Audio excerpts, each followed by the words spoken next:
Salut, bienvenue dans cette vidéo YouTube dédiée au handstand. Si tu es ici, c'est que tu te poses sûrement quelques questions concernant l'apprentissage de ce mouvement. Je te rassure, je suis pas ici pour te donner un énième tutoriel. Il y en a déjà un paquet sur YouTube. Si tu es ici pour trouver une méthode, je te réorienterai vers la chaîne d'Eric Flag. Il a de mon point de vue bien balayé le sujet, tu trouveras sûrement ce que tu veux. Pour ma part, je souhaite revenir sur les différentes difficultés que tu as pu avoir dans ton apprentissage et que tu as encore à l'heure actuelle, sûrement.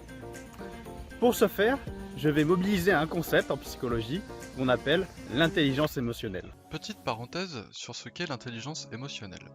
L'intelligence émotionnelle est un concept proposé en 1990 par les psychologues Peter Salovey et John Mayer.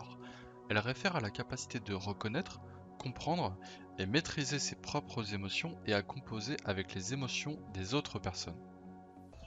Concrètement, je vais aborder dans cette vidéo 3 grandes difficultés que tu as pu rencontrer, que tu rencontres sûrement encore à l'heure actuelle, que moi j'ai rencontré et que je rencontre encore à l'heure actuelle.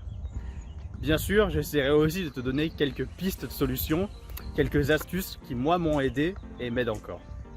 Si c'est quelque chose qui t'intéresse, alors assieds-toi, profite de la vidéo, c'est parti.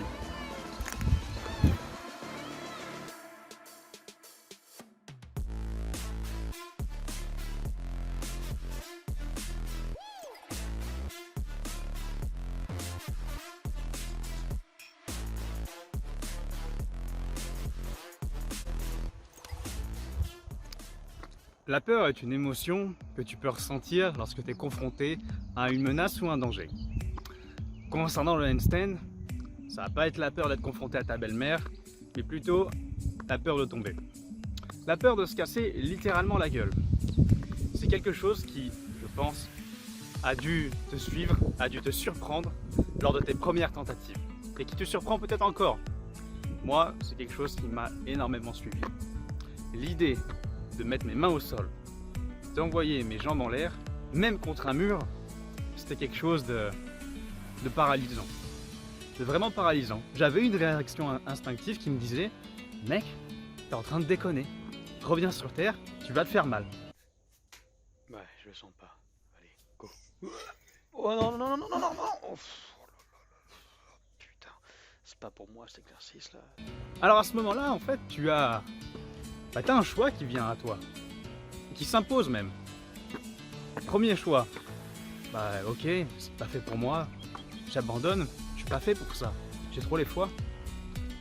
Deuxième choix, ok, j'ai une peur, elle est prenante, elle est paralysante. Prenons le temps de l'analyser, prenons le temps de la déconstruire, de la démystifier, afin de la faire disparaître. Si tu regardes encore cette vidéo à l'heure actuelle, il n'y a pas vraiment de choix en fait. Il y a juste une chose à faire, travailler dessus. Ok mec, ça a l'air super intéressant, mais comment tu fais concrètement? De mon point de vue, pour lever une peur, dans un premier temps, il faut l'accepter. Qu'est-ce que ça veut dire accepter? C'est, dans un moment d'introspection, poser des mots dessus. Parler avec soi-même, reconnaître son existence. Dans un second temps, il s'agit de l'exprimer à autrui, notamment avec quelqu'un avec qui tu t'entraînes.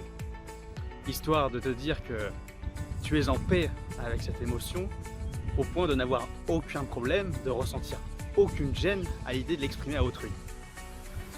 Et dans un troisième temps, c'est le moment d'agir pour l'enlever. Et concernant la peur de tomber, pour la lever, il faut tomber.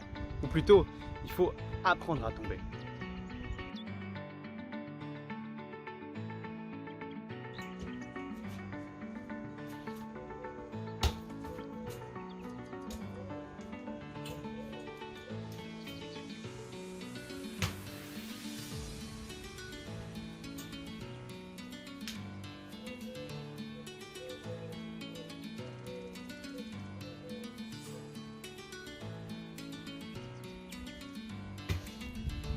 Durant mon apprentissage du handstand, j'ai eu l'occasion de travailler contre le mur et malheureusement, je n'ai pas suffisamment travaillé sans le mur.